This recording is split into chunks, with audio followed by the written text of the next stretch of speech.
nti mwebazenga mu kigambo kyonna kyonna kubanga ekyo Katonda kyabaagaliza mu Kristo Yesu gye muli. Haleluya. Mwebazenga nnyo Mukama okwo kwagala kwa Katonda. Ye buli wobeera wano n'omwebaza n'ogamba nti neebaza Mukama ampadde obulamu, Katonda awulira essanyu era ekyamazima alabira ddala omwana we ng'asimye ekyamukoledde, ekyo kyakwagaliza okole. Haleluya. Mukama akwagaza okubeera ng'omwebaza. Era eyo ne twavudde mu Efeso waliwo wagambye nti muyimbiriganenga mu Zabbuli. Abooluganda bw'obeera wano eno n'owulira nga ekyamazima oyagala okuyimbirako Mukama, bwe bayita nti oba ayinayo ka special ekyamazima n'oba tebayise naye nga okuwulira muli wandyagadde okuyimbira ku Mukama, ekyo kisanyusa Katonda era kwagala kwe. Okusobola okugamba pulogulaamu nti nze mpulira ndagala kino naye baba tebakwadde ku lunaku olwo Sande ddako baba badde kuteeka ku pulogulaamu, kubanga agambye muyimbiriganenga mu Zabbuli, mu nnyimba byonna kyowulira nga kiyimusa Katonda. Katonda kyakwagaza okubeera nga okola. Era Mukama akwagaza okubeera kwegamba nga mukolagana bulungi. Mukama atwagaza reconciliation. Mukama tayagala kubeera nga tukuubagana. Mukama tayagala kubeera mukwano nga gwe oli kulo naawe n'oli ku lulwe. Mukama tayagala buli mbuzi ku nkondo yaayo. Ye ayagala buli kaseera abantu okubeera nga bali bumu. Twogera ku kimu ku kwagala kwa Katonda, biki Mukama byakwagaza okole. Ayagala okubeera nga gwe Adamu ne Simoni nga mussa kimu, ate nga mussa kimu ddala gunda. Si kubeera wano ku kyaki n'omugamba ye owooluganda Yesu yeebazibwe, naye nga gwe mu mutima gwo omulinako ekko, nga gwe mu mutima gwo owulira wamukyawadda. Tolina gw'okigamba naye nga ye Katonda alaba omutima gwo tegumuliiko. Owooluganda okusikwagala kwa Katonda. Era kyonna ky'onoosaba Mukama tajja kukuwa kubanga alabye nga gwe olina akakuku ne munno.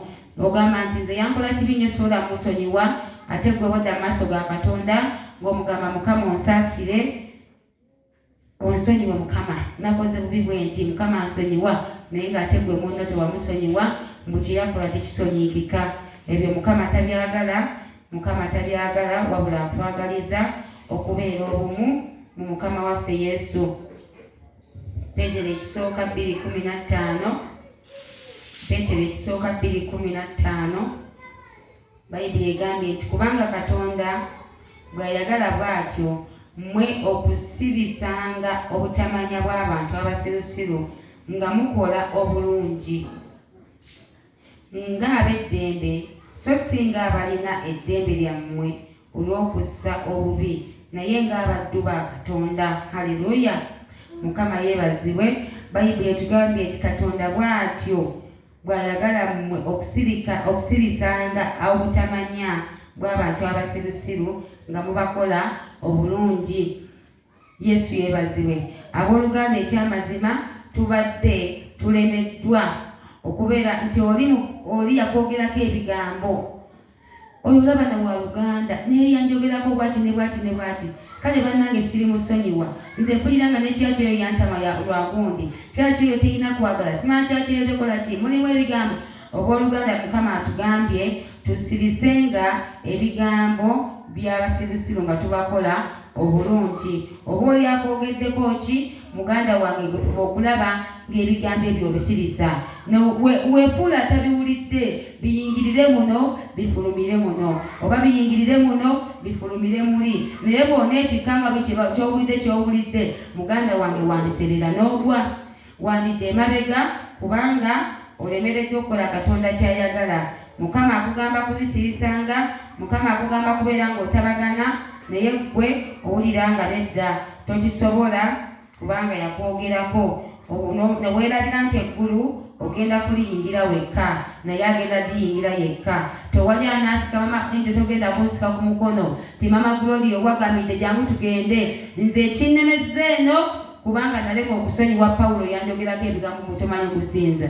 Kati mama Enjo gubone ogenda wekka, eggulu ly'omu abooluganda. Kati gubone kwasa oli Pawulo mbu yakwogerako, oli mu kusubwa ggulu. Pawulo ayinza okuba yakwogerako yenenya maaso ga Katonda era nga ali right with God.